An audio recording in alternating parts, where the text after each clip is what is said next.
नमस्कार साथियों, स्वागत करता हूं आपका सुरक्षा स्टेशन 139 आपके अपने चैनल पर। दोस्तों, आपने कभी ना कभी तो ट्रेन में सफर किया ही होगा या फिर आगे करने वाले होंगे। आपके परिवार वाले कभी ना कभी सफर करने वाले होंगे। दोस्तों, आपको मैं आज बेहद जरूरी जानकारी, सुरक्षा से संबंधित जानकारी आपको साझा करने वाला हूं, जो आपको भविष्य में कभी भी आपके सामान को सुरक्षित रखने के लिए बेहद उपयोगी होगी। दोस्तों, कोई भी ट्रेन में सफर करते हैं तो यात्री बेफिक्र होकर ट्रेन में सो जाते हैं। उनको लगता है कि ये उनका घर है, वहां जाकर वो आसानी से बस सोने के लिए उन्होंने सीट ली है। ध्यान रखिए, जब भी आप आपका टिकट निकालते हैं तो टिकट के पीछे जो लिखा रहता है उसे आप ध्यान से पढ़िए। उसमें सीधा सीधा लिखा रहता है कि यह आपकी यात्रा के लिए टिकट है। उसमें कहीं नहीं लिखा रहता है कि आपके सोने के लिए टिकट दिया गया है। आप यात्रा करते हैं तो यात्रा कीजिए, लेकिन सतर्कता के साथ यात्रा कीजिए। ये नहीं बोल रहे कि आप सोइए मत, क्योंकि थकान हो जाती है। दिन भर से कोई सफर करता है, किसी को 24 घंटे, किसी को 48 घंटे लगता है, या कोई कहीं काम करके आया हुआ होता है तो उसे थकान होती है। मानता हूं थकान होती है तो उसको नींद आएगी, लेकिन आप सतर्क रह करके अगर आप यात्रा करेंगे तो आपका सामान भी सुरक्षित रहेगा और यात्रा भी पूरी हो जाएगी। तो इसी तरह की मैं आपको सुरक्षा संबंधित कुछ जानकारियां देने वाला हूं, जिससे आप जब भी ट्रेन में यात्रा करें तो उन बातों का ध्यान रखें ताकि आपका सफर सुरक्षित बन सके। चलिए, सबसे पहली बात, आप जब भी अपना सामान लेकर जाते हैं, जैसे ट्रॉली बैग लेके जाते हैं, कोई सा भी बड़ा बैग लेकर जाते हैं, तो आप अपने सीट के नीचे रखते होंगे, या किसी का ऊपर वाला सीट है तो कोई सुरक्षा के लिए अपने पास ऊपर वाली सीट पर रखता होगा। दोस्तों, आपने अगर ध्यान दिया होगा तो आपने देखा होगा कि रेलवे में हर सीट के नीचे, जो अपनी नीचे वाली सीट रहती है, उसके नीचे एक लोहे की कड़ी लगी हुई रहती है। उस कड़ी में आप अपना एक चेन खरीद कर रखें। जब भी आप सफर करें, एक छोटा चेन रहता है और एक छोटा सा ताला खरीद कर रखें। उस ताले को अपने चेन में लगाकर उस कड़ी से बांध दें ताकि आपका सामान सुरक्षित रहे। चोर उस सामान को आसानी से नहीं ले जा पाएगा। ध्यान रहे दोस्तों, चोर उसी सामान को आसानी से ले जा सकते हैं जो सामान उन्हें उठाने में कुछ टाइम ना लगे। अगर वहां टाइम लगेगा तो वो चेन को तोड़ने नहीं लगेगा। आप जैसे कि यात्रा करते हैं, आपका सामान ऊपर वाली सीट पर आपका बैग रखा हुआ है, चोर चलते फिरते आएगा, बैग खींच के ऊपर से भाग जाएगा, आपको पता भी नहीं चलेगा। बहुत सारा सामान होता है जिसे आप ध्यान नहीं देंगे तो वो चोरी हो सकता है। दोस्तों, बात 1 रुपए की हो चाहे 1 लाख रुपए की हो, कीमत तो हर सामान की होती है। अगर आप उसका ध्यान नहीं रखेंगे तो फिर आपकी लापरवाही से आप अपना सामान खो सकते हैं। दूसरी बात जो आपको बताने जा रहा हूं वह बहुत गहरी बात है। कई यात्री उसका ध्यान नहीं देते हैं और जब उनका सामान चोरी हो जाता है तो वह आरपीएफ के पास आते हैं कि मेरा सामान चोरी हो गया है, अब आप कुछ करिए। देखो दोस्तों, मैं आपको एक सच्ची बात बताना चाहूंगा। आप अपना सामान चोरी होने के बाद एफआईआर अगर लिखवाते भी हैं तो एफआईआर से सिर्फ आपको एक नंबर मिलता है, उसके मिलने की संभावना मतलब 100% कभी नहीं होती। तो आपको पहले ही उस सामान की सुरक्षा करनी है। तो मैं आपको जो दूसरा पॉइंट बता रहा हूं उसमें यह है कि आप अपने सामान जो भी है, मतलब कीमती सामान, मोबाइल, पर्स, घड़ी, लैपटॉप, कुछ भी सामान अपनी सीट पर छोड़कर ना रखें। या फिर कहीं भी वॉशरूम यूज करने जा रहे हैं तो अपने सामान को कभी भी सीट पर छोड़कर ना जाएं। दोस्तों, आपका सामान आप सीट पर छोड़ेंगे, कोई यात्री चलते फिरते, देखो आजकल जो चोर रहते हैं वो भी टिकट लेकर यात्रा करते हैं। मैंने अपनी ड्यूटी के दौरान देखा है कि कई चोरों को हमने ऐसे पकड़ा है जो कि टिकट लेकर, प्रॉपर टिकट लेकर एसी में, सेकेंड एसी में, फर्स्ट एसी तक में भी यात्रा करते हैं और कई ऐसी घटनाओं को अंजाम दे देते हैं। अब वह यात्री है तो उस पर हम ऐसे शक नहीं कर सकते कि उसने कौन सा सामान चुरा सकता है, क्योंकि वो तो यात्री है हमारी नजर में। तो अपने सामान को आप सुरक्षित रखने के लिए कभी भी अपने सामान को लावारिस अवस्था में अपनी सीट पर ना छोड़ें। रात में आप जब भी सो रहे होते हैं तो अपने मोबाइल को हमेशा अपनी चादर के नीचे, तकिए के नीचे ऐसे दबा कर रखें कि मोबाइल आसानी से कोई निकाल ना सके। अपने मोबाइल को कभी भी चार्ज लगाकर ना रखें। कई यात्री होते हैं जो सोचते हैं कि रात को चलाते चलाते मोबाइल डिस्चार्ज हो गया, अब हम सोने जा रहे हैं, तो मोबाइल को चार्ज लगा के रख देते ताकि रात में चार्ज फुल होकर के जब सुबह उठेंगे तो हमको पूरा मोबाइल चार्ज मिलेगा। दोस्तों, आपको एक बात बताना चाहता हूं, आपका घर नहीं है वो, ट्रेन में आप यात्रा कर रहे हैं, वहां हजारों लोग, अनजान यात्री यात्रा करने आते हैं। यात्रा, उन हजारों यात्रियों के बीच में कुछ ऐसे अराजक तत्व या फिर ऐसे लोग भी मौजूद रहते हैं जिनके पास प्रॉपर टिकट नहीं रहता है, या फिर प्रॉपर टिकट रहता भी है तो उनकी सोच अच्छी नहीं होती है। उनको जब भी कोई चीज ऐसी दिखती है तो वो उठा के ले जाते हैं। अब आप किस पर शक करेंगे बताइए? हजारों अनजान लोग उस ट्रेन में यात्रा कर रहे हैं। आपके सामान की सुरक्षा आपके हाथ में है।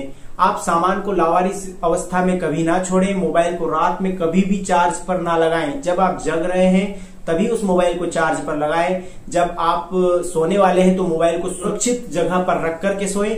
और जो भी आपका हैंडबैग या फिर जो महिलाओं के पास पर्स रहता है, उस पर्स को भी अपने तकिए के नीचे से दबा करके सोएं, ताकि जब भी ये पर्स हिलता डुलता दिखे तो उसकी जानकारी आपको हो जाए। तो इससे चोरी मतलब की संभावना नगण्य हो जाती है। और महिलाएं जब भी यात्रा करें तो अपने जो भारी गहने रहते हैं उनको हमेशा मतलब निकाल दें और सुरक्षित बैग में रखकर उस बैग को सुरक्षित जगह पर रखें। ऐसा नहीं कि आपने सामान अपना गहने निकाल दिए, मोबाइल पर्स घड़ी निकाल दिया और उस बैग को आपने इधर उधर रख दिया, सारा सामान एक साथ चला जाएगा फिर तो आपको इन सब छोटी छोटी बातों का ध्यान रखना है। मैं अपने एक्सपीरियंस से बता रहा हूं, क्योंकि हम ट्रेन में जब अनुरक्षण करते हैं, ट्रेन स्पॉटिंग करते हैं, तो अनुरक्षण के दौरान ऐसी कई घटनाएं होती है जब आपका मतलब सामान ऐसे चोरी हो जाता है। कई यात्रियों की शिकायतें आती है, तो हम उनको यही बात बोलते हैं कि देखो आपकी सुरक्षा आपके हाथ में है।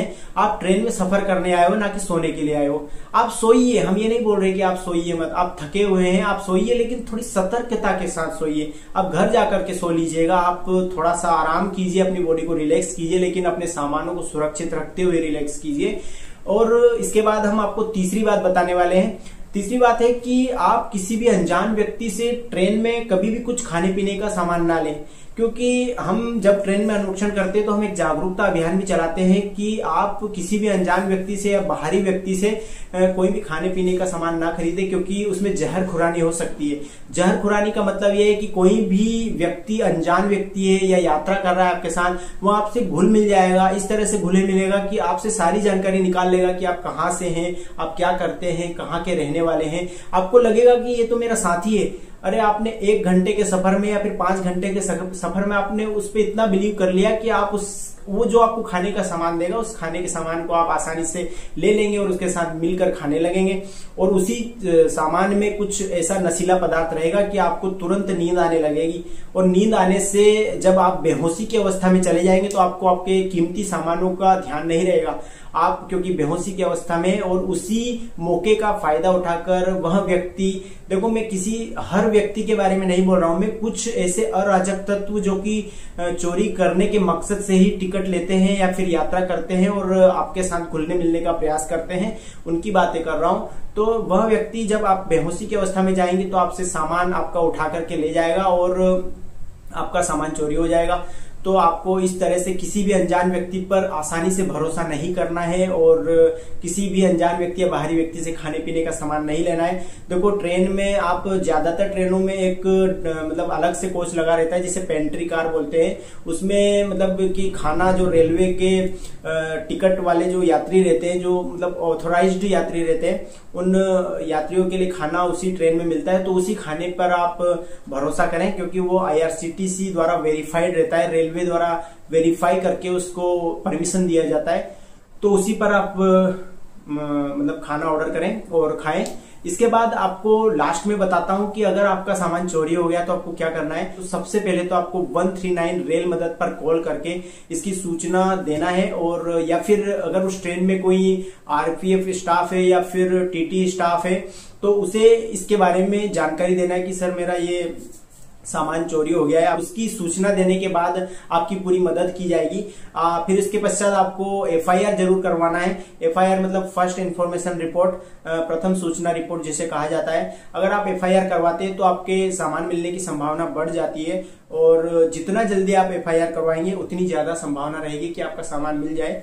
और इसके बाद रेलवे ने एक नया ऑप्शन भी दिया हुआ है E-FIR, जो कि मतलब आप ऑनलाइन कर सकते हैं। FIR का एक नया फॉर्मेट है जो रेलवे ने जारी किया है, उसे भी आप कर सकते हैं अगर आपको पता है तो। और सबसे बड़ी बात, FIR करने से कुछ नहीं होता है दोस्तों। FIR से आपको एक प्रोसेस मिल जाती है कि आपका सामान मिल सकता है। यहाँ मतलब प्रोबेबिलिटी दी गई है कि मिल सकता है और नहीं भी मिल सकता है। सबसे बड़ी बात है कि आपको उस सामान की सुरक्षा स्वयं करनी होगी। आपको मतलब FIR तक का वेट नहीं करना है। आपको देखो यात्रा करनी है 10 घंटे, 20 घंटे या 30 घंटे, जितना भी समय आप ट्रेन में रहते हैं, थोड़ी सतर्कता के साथ। अगर आप 2 व्यक्ति साथ में यात्रा कर रहे हैं तो आपको एक व्यक्ति को बोलना है कि तुम सोओगे तो मैं अपने दोनों को सामान देख लूंगा, और दूसरे व्यक्ति जो साथ वाले का बोल रहा हूँ, किसी अनजान व्यक्ति का फिर मैं यह बात नहीं कर रहा हूँ, आपको उसके साथ मिलकर के अपने सामानों की देखभाल करके यात्रा को पूरा करना है। देखो, यात्रा का मजा दोस्तों तभी आता है जब आप ट्रेन में सुरक्षा के साथ यात्रा करें। थोड़ी सी सावधानी बरतने पर आपकी यात्रा सफल हो सकती है, आपकी यात्रा का आनंद दोगुना हो सकता है। तो मैं इसी जानकारी को देने के लिए आया था, क्योंकि हम जब अनुरक्षण ड्यूटी करते हैं, ट्रेन में जाते हैं, तो कई यात्रियों को हम ऐसी समझाइश देते हैं कि अपने सामानों की स्वयं सुरक्षा करें। मोबाइल को देखो, मोबाइल लोग चार्ज लगाते हैं, जग भी रहे, जगते हुए मोबाइल चार्ज लगाते हैं। तो जो ट्रेन में जो स्लीपर क्लास, जनरल क्लास कुछ भी रहता है, उसमें आप खिड़की के पास, खिड़की खुला है, खिड़की के पास आपने मोबाइल चार्ज लगा के रख दिया।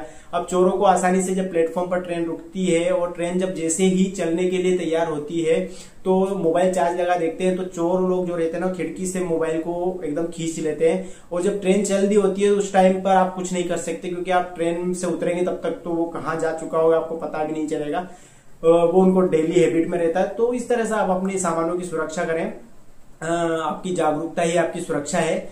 इसीलिए मैंने ये चैनल स्टार्ट किया है कि हम ट्रेन में जाते हैं तो कितने लोगों को हम इस बारे में बता पाएंगे, कितने लोगों को हम इसके बारे में जागरूक कर पाएंगे। अगर मैं अपने सोशल मीडिया प्लेटफॉर्म से अगर कितने भी, यानी कि 100,000 5,000 लोगों को भी इसके बारे में अगर जागरूकता दे पाऊंगा, तो यह मेरे लिए बहुत बड़ी बात होगी। आपका सफर सुरक्षित रहे, इसीलिए हम दिन रात लगे रहते हैं। आपकी सेवा के लिए हम दिन रात मेहनत करते हैं। आपको जब भी जरूरत लगेगी, तो आप जब भी आरपीएफ स्टाफ से मिले तो आप हेल्प मांगे, आपकी पूरी तरह से सहायता की जाएगी। और इसी तरह की वीडियो अगर आपको पसंद आती है तो दोस्तों को शेयर कीजिएगा, अपने परिवारजनों को शेयर कीजिएगा, वीडियो को लाइक कीजिएगा, और चैनल पर नए हैं तो प्लीज सब्सक्राइब कर लीजिएगा। इससे मुझे सपोर्ट मिलेगा और मुझे और भी मोटिवेशन मिलेगा कि मैं इसी तरह की वीडियो आपके लिए बनाता रहूं। मिलते हैं नेक्स्ट वीडियो में। जय हिंद, जय भारत।